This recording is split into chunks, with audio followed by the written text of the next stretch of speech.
हैं आप सभी। मैं आशा करती हूँ सभी लोग स्वस्थ और प्रसन्न होंगे। आज हम हमारा पाठ विचारों का महत्व को पढ़ेंगे और समझेंगे। तो आइए शुरू करते हैं इस पाठ को। 18 विचारों का महत्व। आइए इसे पढ़ें। हम अपने विचारों से अपने भविष्य का निर्माण करते हैं। अच्छे विचार और शुभ भविष्य का और बुरे विचार अपने जीवन के पतन यानी नीचे गिरने का कारण है। भाग्य का दूसरा नाम विचार ही है। विचार के अनुसार हम अपने लिए संसार का निर्माण करते हैं। अतः आप स्वयं अपने लिए अपना भाग्य चुनें और धैर्य यानी धीरज से प्रतीक्षा करें। प्रेम का प्रतिफल प्रेम मिलेगा और द्वेष यानी नफरत का जो प्रतिफल है वह द्वेष ही मिलेगा। एक पुरानी लोक कथा है। एक व्यक्ति को विरासत में एक समुद्री जहाज मिला था। विरासत का मतलब होता है पैतृक संपत्ति। उसे समुद्री जहाज रानी या फिर यांत्रिकी के विषय में कुछ भी जानकारी नहीं थी। उसे सनक यानी धुन सवार थी कि समुद्र में जहाज यात्रा करने जाए और अपने जहाज का स्वयं ही कप्तान बने। जहाज चल पड़ा। स्वयं अपने को जहाज का कप्तान मानने वाला उस व्यक्ति ने जहाज के कर्मचारी दल को आदेश दिया कि अपना अपना काम संभाल लो। जहाज आगे बढ़ता गया, काम आसान होता गया। नया कप्तान देख रहा था कि कौन कौन सा काम कैसे हो रहा है। जहाजियों को काम करते हुए देखते ही देखते वह आगे बढ़ गया और डेक पर जा पहुंचा।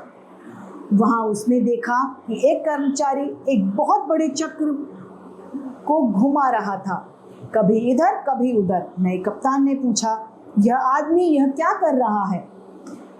उसने बताया कि यह आदमी जहाज के पतवार का चालक है जो जहाज को सही दिशा की ओर चलाता है। कप्तान ने कहा, यहाँ मैं इस आदमी को कोई आवश्यकता यहाँ पर नहीं समझता। स्टूल यानी खंबा स्तंभ जो होता है जहाज को आगे ले जाने के लिए पर्याप्त है यानी काफी है।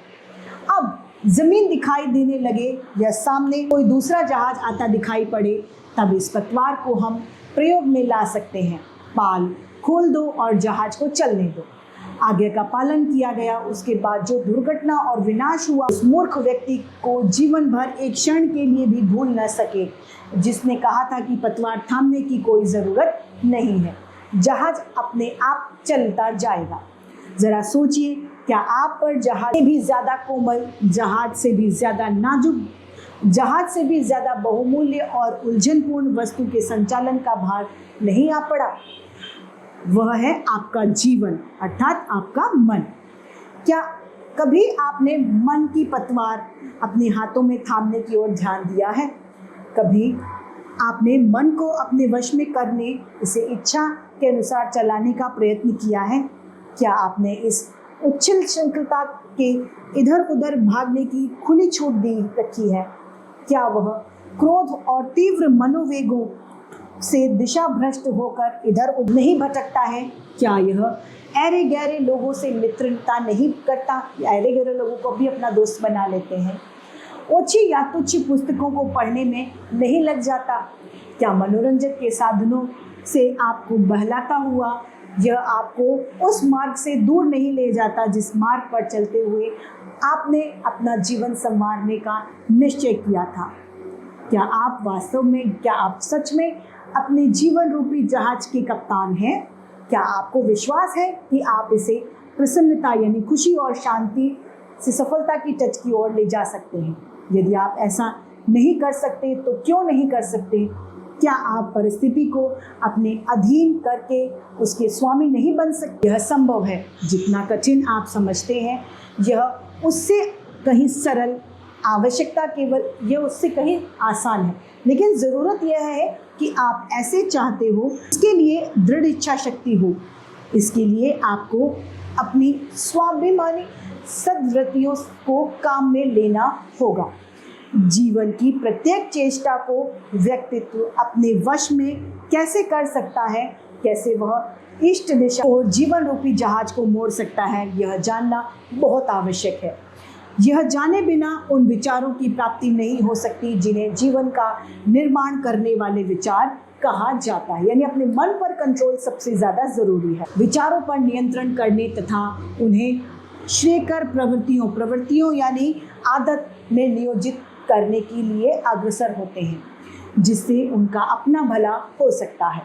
ज़्यादातर व्यक्ति लापरवाह हैं।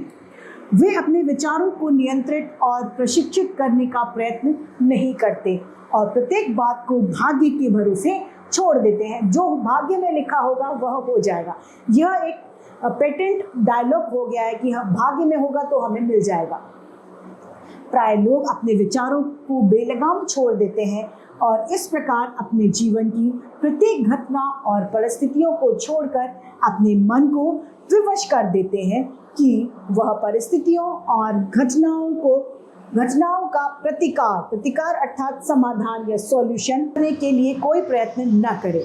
विचार कोई ठोस वस्तु नहीं है, अमूर्त तथ्य है। उसे छुआ और देखा नहीं जा सकता, सिर्फ महसूस कर सकते हैं।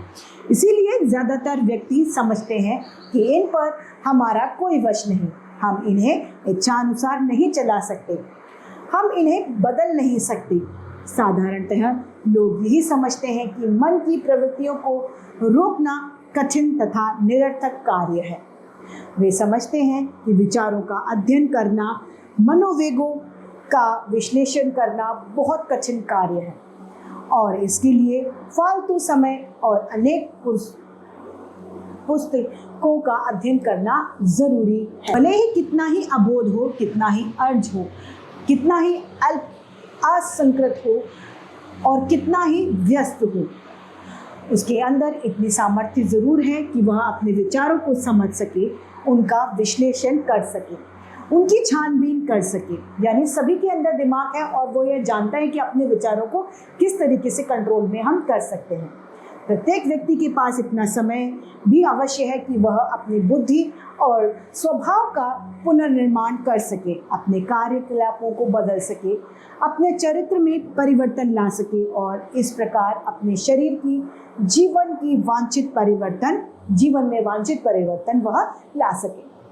एक मूर्तिकार की छेनी जो उसका यंत्र होता है, एक सेंध मार कर हाथ में आ जाए तो वह सुंदरतम मूर्ति को तोड़ फोड़ सकती है और किसी आपराधिक वृत्ति वाले व्यक्ति के हाथ में आकर वही छेनी हत्या का भी साधन बन सकता है। अब देखिए, वही छेनी वही है, मतलब साधन वही है जिससे एक की तो मृत्यु भी हो सकती है और एक बहुत सुंदर मूर्ति भी बनाई जा सकती है।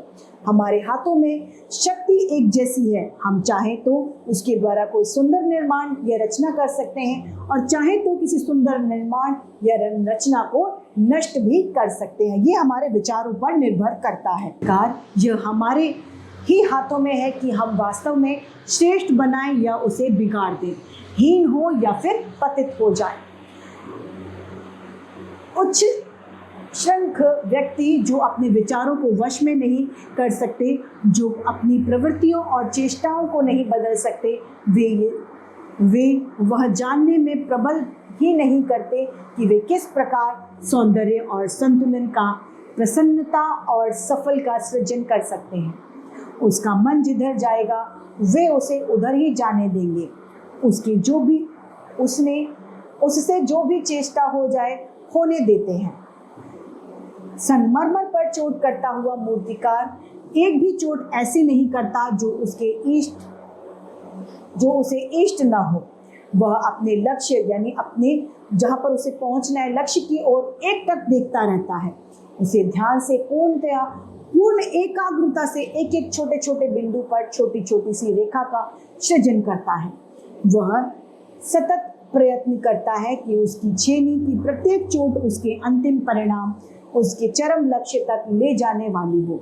मूर्ति निर्माण करते समय संगमरमर का जो पत्थर होता है उसके खंड से अपनी दृष्टि इधर उधर नहीं होने देता है मूर्तिकार।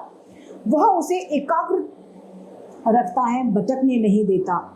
यही कारण है कि वह अपने विचारों के अनुकूल हूबहू बनाने में सफल हो पाता है। जैसे उसके मन में, उसके दिमाग में जो बात चल रही होती है वही उसको रूप दे देता है।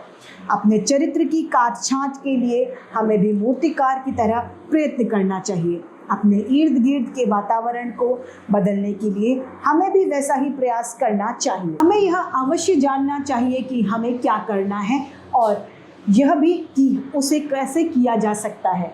उसके बाद हमें अपने लक्ष्य की पूर्ति के लिए जुट जाना चाहिए।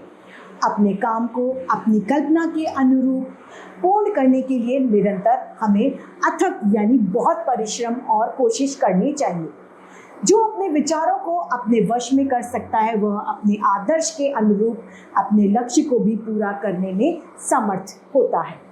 जिन्हें बाल्यकाल में ही मन को वश में करने की आदत हो जाती है वे अपने जीवन को खेद और दुख, कठिनाई, असफलता से बचाने के लिए सफल हो जाते हैं। उनके दुख, असफलता उनके जीवन में नहीं आती। वे उसे उन कटु अनुभवों से बचाने में समर्थ होते हैं जिनके कारण जीवन अंधकारमय यानी अंधेरे में आ जाता है।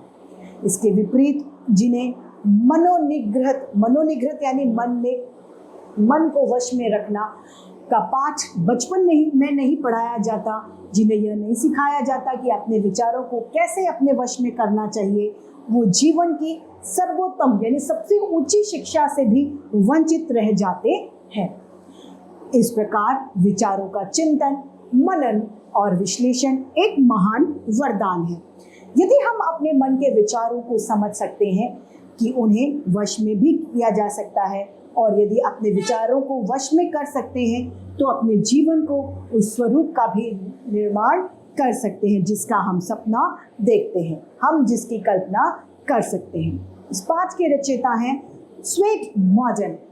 तो इसी के साथ हमारा ये पाठ समाप्त होता है और मैं उम्मीद करती हूँ आप सभी को ये पाठ भली भांति रूप से समझ में आया होगा।